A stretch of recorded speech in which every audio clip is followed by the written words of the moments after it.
Hello friends, today we are going to learn chapter number 12, photosynthesis. Lecture 2nd. In first lecture we already studied what is the meaning of photosynthesis, what is the definition of photosynthesis, reaction of photosynthesis and detailed explanation about the chloroplast. Now we are going to learn nature of light. Nature of light म्हणजे नेमकं काय हे आज आपल्याला photosynthesis या चॅप्टरमध्ये बघायचं आहे. Light is a form of energy. It travels as stream of tiny particles called photons. A photon contains a quantum of light. Light हे एनर्जीचा फॉर्म असतो. म्हणजेच काय, लाईट जे सनलाईट आपण जो म्हणत असतो त्या सनलाईटपासून आपल्याला सोलर एनर्जी मिळत असते. It travels as stream of tiny particles. Stream म्हणजे काय, झरा. झरा जसा वाहत असतो त्याप्रमाणे लाईट हा सनपासून अर्थकडे पूर्ण युनिवर्समध्ये तो एका स्ट्रीमच्या रूपामध्ये ट्रॅव्हल करत असतो, ज्याच्यात टायनी पार्टिकल्स ऑफ प्रेझेंट असतात. आणि त्या टायनी पार्टिकल्सच्या लाईट ऑफ टायनी पार्टिकल्सलाच फोटॉन्स असं म्हटलं जातं. आणि हे फोटॉन जे असतात ते क्वांटममध्ये मोजले जातात. त्याचं युनिट काय असतं तर क्वांटम. फोटॉन हे लाईटचं क्वांटम धरलं जातं किंवा लाईटचं जे काही मोजमाप केलं जातं ते फोटॉनमध्ये केलं जातं. Light has different wavelength having different colours. लाईटला वेगवेगळ्या प्रकारची वेवलेंथ असते आणि त्या लाईटमध्ये वेगवेगळे कलर्सही प्रेझेंट असतात. One can see electromagnetic radiation with wavelength ranging from 390 nanometre to 730 nanometre.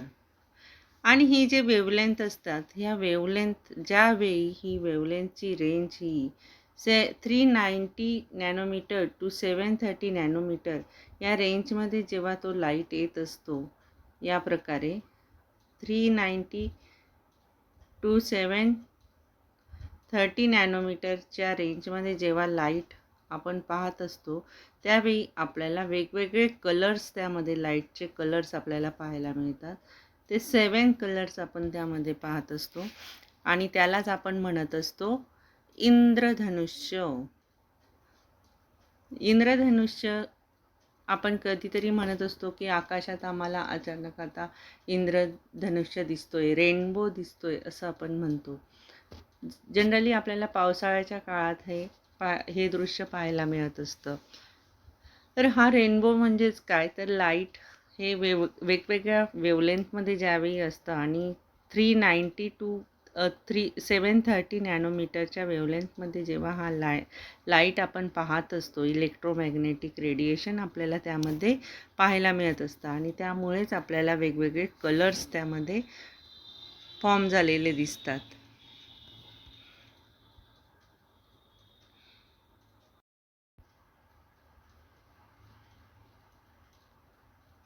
This part of the spectrum is called the visible light. 390 nanometre to 730 नॅनोमीटरच्या रेंजमध्ये, वेवलेंथच्या रेंजमध्ये येणारा जो पार्ट असतो त्या पार्टला स्पेक्ट्रम असं म्हटलं जातं. आणि हा जो स्पेक्ट्रम आहे हा आपल्याला दिसत असतो, त्या विशिष्ट काळापुरती आपल्याला तो पाहायला मिळत असतो, म्हणूनच त्याला म्हटलं जातं व्हिजिबल लाईट. या स्पेक्ट्रमच्या पार्टला व्हिजिबल लाईट असं म्हटलं जातं. It lies between wavelength of ultraviolet and infrared. बघा या ठिकाणी तुम्हाला डायग्रॅम दिसते, ज्यामध्ये तुम्हाला दिसतंय की 390 नॅनोमीटर म्हणजेच काय, हे 400 नॅनोमीटर इथं दिसतंय. 400च्या आधी इथं 390 नॅनोमीटर तुम्हाला पाहायला मिळणार आहे. हे 390 नॅनोमीटर टू पूर्ण ही रेंज, ही वेवलेंथ जी आहे ही 730, इथं 700 आहे, याच्यानंतर इथं तुम्हाला 730पर्यंतची ही रेंज पाहायला मिळते. या 730पर्यंतच्या रेंजमध्ये तुम्हाला एक स्पेशल वेवलेंथ पाहायला मिळते, ज्यामध्ये इलेक्ट्रोमॅग्नेटिक रेडिएशन तुम्हाला फ्लो होताना दिसत आहेत. जसं पहिले तुम्हाला व्हायलेट कलर दिसतोय, डार्क व्हायलेट कलर, त्यालाच अल्ट्रा व्हायलेट असं म्हटलं जातं. आणि त्यानंतर ब्ल्यू, मग नंतर ग्रीन, येल्लो, ऑरेंज, रेड या प्रकारचे जे काही कलर्स आपल्याला पाहायला मिळत आहेत ते इन्फ्रारेडपर्यंतचे कलर्स. हा लास्ट पार्ट जो आहे याला म्हटलं जातं इन्फ्रारेड पार्ट. म्हणजे नीट बघा तुम्ही की अल्ट्रा व्हायलेट रेंजपासून तर इन्फ्रारेडपर्यंतचं जे काही पार्ट, ह्या स्पेक्ट्रमचा पार्ट असतो हा आपल्याला व्हिजिबल लाईट म्हणून पाहायला मिळत असतो. हा व्हिजिबल लाईट काय असतो? It lies between the wavelength of ultra violet and infrared. Ultra violet ते इन्फ्रारेडच्या मध्ये हा लाईट पसरलेला आपल्याला दिसत असतो. आणि मग यालाच आपण म्हणत असतो रेनबो. रेनबो किंवा मराठीत आपण म्हणतो इंद्रधनुष्य. इंद्रधनुष्य. या इंद्रधनुष्यात आपण 7 रंग पाहत असतो. हे 7 रंग म्हणजेच काय? ताना पिही निपाजा. ताना पिही निपाजालाच आपण इंग्लिशमध्ये ताना पिही निपाजालाच इंग्लिशमध्ये विप गिओर काय म्हणतात? विप गिओर means V for violet, V for violet, I for indigo, B for blue, G for green, Y for yellow and O for orange, R for red. या प्रकारचे रंग किंवा या प्रकारचे 7 कलर्स आपल्याला पाहायला मिळत असतात. या अल्ट्रा व्हायलेटपासून तर इन्फ्रारेडपर्यंतची ही जी वेवलेंथ, आपण लाईटची वेवलेंथ पाहत असतो, या वेवलेंथलाच व्हिजिबल लाईट असं म्हटलं जातं.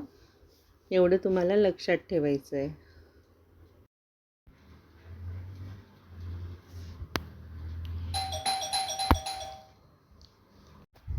पुढचा पॉईंट आहे mechanism of photosynthesis. Mechanism of फोटोसिंथेसिसमध्ये the general equation of photosynthesis दिलेलं आहे. ते जनरल इक्वेशन म्हणजेच काय? तर 6CO2 plus 12H2O in the presence of light, it made C6H12O6 plus 6H2O plus 6O2. 6CO2 म्हणजे कार्बन डायऑक्साईड आणि वॉटर मॉलिक्यूल जेव्हा एकत्र येतात लाईटच्या प्रेझेन्समध्ये, त्यावेळी ते ग्लुकोज किंवा कार्बोहायड्रेट्स बनवत असतात. म्हणजे स्वतःचं अन्न स्वतः बनवत असतात आणि वॉटर मॉलिक्यूल जे असतात ते रिलीज करत असतात. त्याचबरोबर ऑक्सिजन गॅससुद्धा बाहेर टाकत असतात, रिलीज करत असतात, जो ह्युमन बीइंगसाठी खूप गरजेचा असतो. In 1937, R. Hill demonstrated that isolated chloroplast evolved oxygen. 1937 मध्ये आर हिल नावाचे जे बायोलॉजिस्ट होते त्यांनी डेमॉन्स्ट्रेट केलेलं होतं की क्लोरोप्लास्टपासून ऑक्सिजन हा इव्हॉल्व होत असतो when they were illuminated in the presence of a suitable electron acceptor such as ferricyanide. ते ऑक्सिजन केव्हा तयार करू शकतात? जेव्हा त्यांना एक सुटेबल असा इलेक्ट्रॉन ॲक्सेप्टरच्या प्रेझेन्समध्ये ते ऑक्सिजन तयार करत असतात. आणि तो सुटेबल असा इलेक्ट्रॉन ॲक्सेप्टर म्हणजेच कोणता असतो? तर फेरिसायनाइड.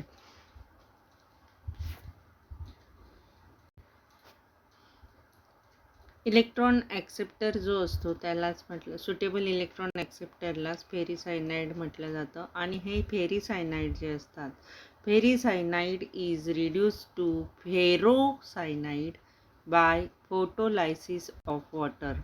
ज्यावेळी फोटोलायसिस होतं किंवा वॉटर मॉलिक्युल्स रिलीज होतात त्यावेळी फेरीसायनाईडपासून फेरोसायनाईड तयार होत असतं.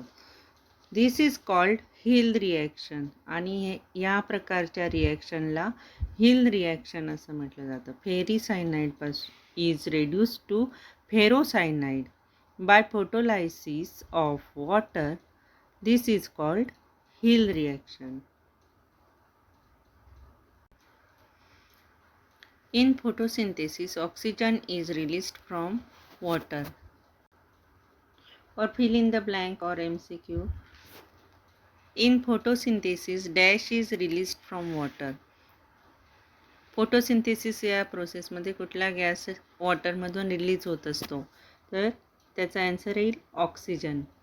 Electrons for the reduction of CO2 are obtained from water. In this process, light energy is converted to chemical energy. Photosynthesis या प्रोसेसमध्ये लाईट एनर्जी जी असते ती केमिकल एनर्जीमध्ये कन्वर्ट होत असते. लाईट एनर्जी म्हणजेच काय, आपण तिला सोलर एनर्जी असं पण म्हणत असतो. सनपासून मिळणारी एनर्जी त्याला सोलर एनर्जी म्हणत असतो. आणि ही सोलर एनर्जी केमिकल एनर्जीमध्ये कन्वर्ट होत असते ह्या प्रोसेसमध्ये. फोटोसिंथेसिस या प्रोसेसमध्ये लाईट एनर्जी किंवा solar energy is converted to chemical energy. This energy stored in ATP and NADPH is form as hydrogen donor. ही जी केमिकल एनर्जी कन्वर्ट झालेली असते ती एनर्जी स्टोअर्ड करून ठेवली जाते. ती ATPच्या रूपात स्टोअर्ड करून ठेवली जात असते. ATP means adenosine triphosphate and NADPH nicotine amide adenine diphosphate. Nicotine amide adenine diphosphate NADPH. ATP आणि NADPHच्या फॉर्ममध्ये ही जी केमिकल एनर्जी असते ही एनर्जी स्टोअर्ड करून ठेवली जात असते. This ATP formation is known as photophosphorylation. ही जी ATP फॉर्मेशनची प्रोसेस यामध्ये होत असते.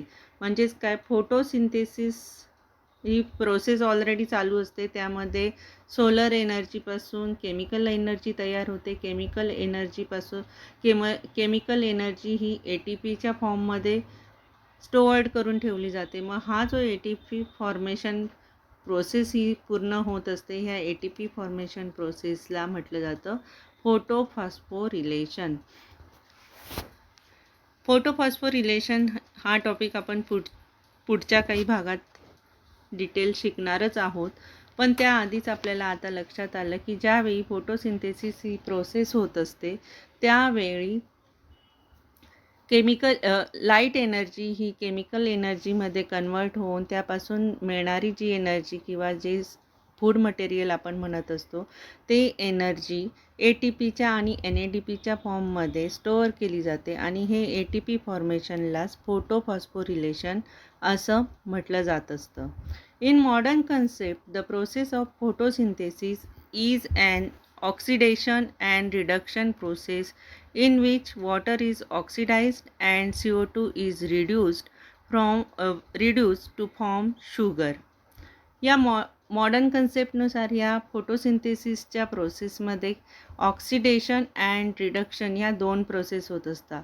ऑक्सिडेशन कशाचं होत असतं, तर in which water is oxidise, वॉटरचं ऑक्सिडेशन होतं आणि कार्बन डायऑक्साईडचं रिडक्शन होतं आणि त्यापासून शुगर फॉर्म होत असते. शुगर म्हणजेच काय, कार्बोहायड्रेट्स तयार होत असतात. म्हणजेच ऑक्सिडेशन ही एक प्रोसेस होत असते आणि रिडक्शन ही दुसरी प्रोसेस या फोटोसिंथेसिस या प्रोसेसमध्ये चालू असते.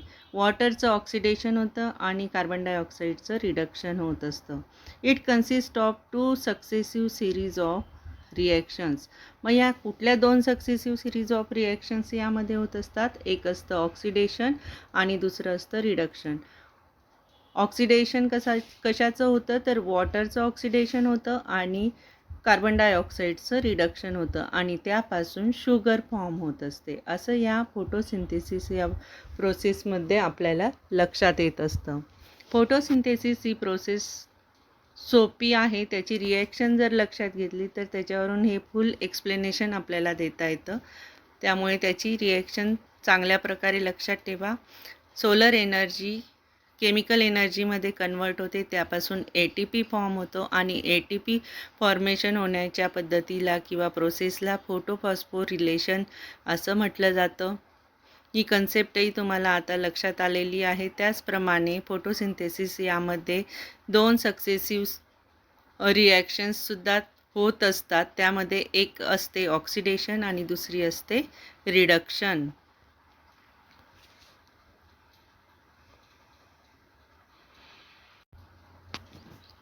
The first reaction requires light and is called light or Hill reaction. यामध्ये जी फर्स्ट रिॲक्शन होत असते ती म्हणजे ऑक्सिडेशन. या ऑक्सिडेशनसाठी लाईटची गरज असते. इट रिक्वायर्स लाईट अँड मग ते लाईट ज्यामध्ये गरजेचं असतं त्या रिॲक्शनला म्हटलं जातं हिल रिॲक्शन किंवा light reaction.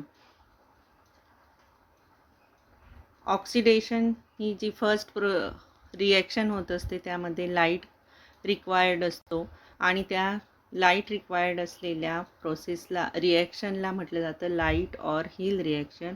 And second reaction जी असते डज नॉट रिक्वायर लाईट, तिला लाईटची गरज नसते, does not require light and is called as dark or Blackman reaction.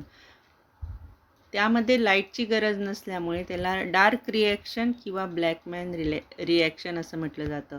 ब्लॅकमॅन reaction यासाठी नाव दिलं आहे की ब्लॅकमॅन नावाचे जे सायंटिस्ट होते त्यांनी ही हे प्रोसेस ही रिॲक्शन कशा प्रकारे फॉर्म होते हे शोधून काढलं आहे, म्हणून त्या रिॲक्शनला ब्लॅकमॅन रिॲक्शन असं नाव दिलेलं आहे. त्याचप्रमाणे त्याचं रिअल नाव मीन्स ज्यामध्ये लाईट रिक्वायर्ड असतो ऑक्सिडेशनमध्ये तर त्याला लाईट रिॲक्शन म्हटलं जातं. तसंच रिडक्शन ही प्रोसेस जी असते सेकंड प्रोसेस त्यामध्ये लाईटची गरज नसते. ज्यावेळी कार्बन डायऑक्साईड रिड्यूस होत असतो त्यावेळी लाईटची गरज नसते आणि त्या प्रोसेसला म्हटलं जातं डार्क रिॲक्शन किंवा ब्लॅकमॅन रिॲक्शन.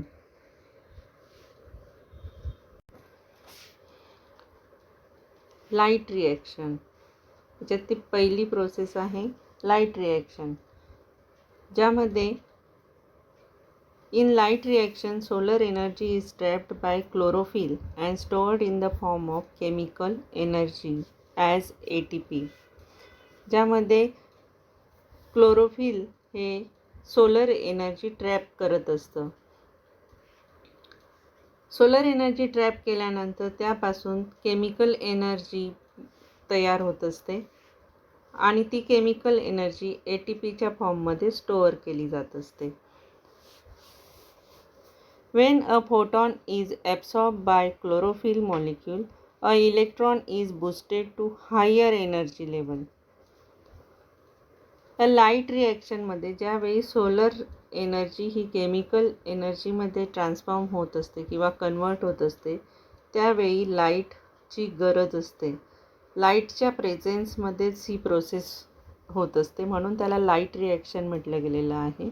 आणि सोलर एनर्जी ही केमिकल एनर्जीमध्ये कन्वर्ट झाल्यानंतर ATPच्या फॉर्ममध्ये स्टोअर केली जाते. इथपर्यंतची जी ऑक्सिडेशनची प्रोसेस असते त्याला म्हटलं जातं light reaction.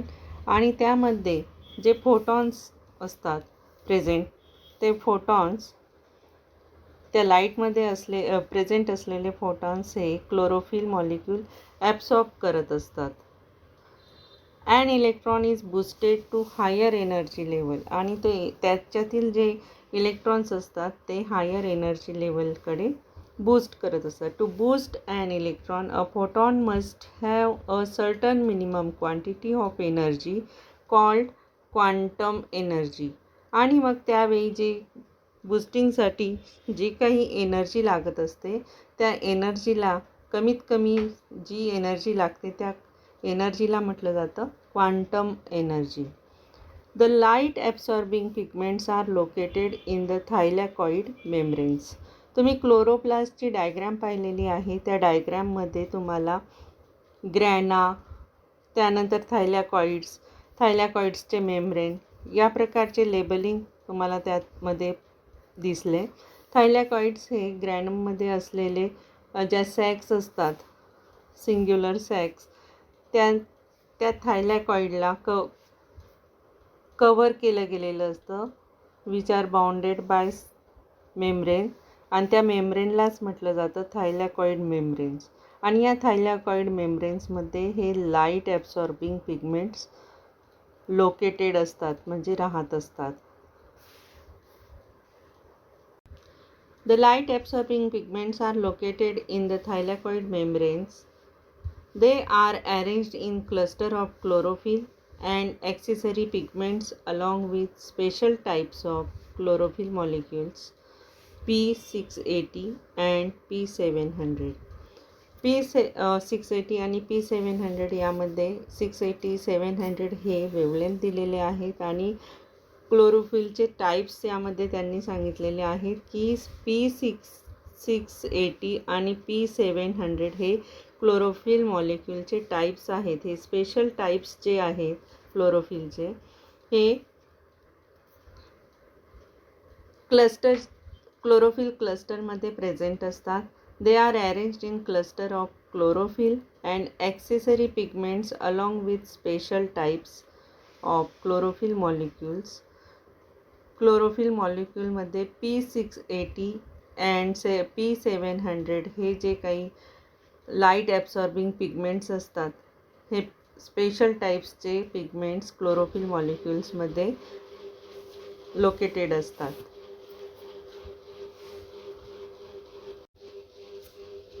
The accessory pigments and other chlorophyll molecule harvest solar energy and pass it on the reaction centers. These are called light harvesting. जे काही ॲक्सेसरी पिगमेंट्स असतात, जे लाईट हार्वेस्ट करणार असतात किंवा जे क्लोरोफिलमध्ये प्रेझेंट असतात, क्लोरोफिलसोबत प्रेझेंट असतात आणि ते क्लोरोफिल आणि ते पिगमेंट्स मिळून सोलर एनर्जी हार्वेस्ट करत असतात. आणि त्यानंतर ते ज्या ठिकाणी रिॲक्शन सेंटर असतं, ज्या ठिकाणी ही फोटोसिंथेसिस ही रिॲक्शन होत असते, त्या ठिकाणी ही सोलर एनर्जी ते पास करत असतात. या प्रोसेसलाच लाईट हार्वेस्टिंग प्रोसेस म्हटलं जातं. They function to absorb light energy. मग हे जे काही ॲक्सेसरी पिगमेंट्स आणि क्लोरोफिल असतात यांचं फंक्शन काय असतं तर ॲब्सॉर्ब लाईट एनर्जी ॲब्सॉर्ब करण्याचं काम ते करत असतात.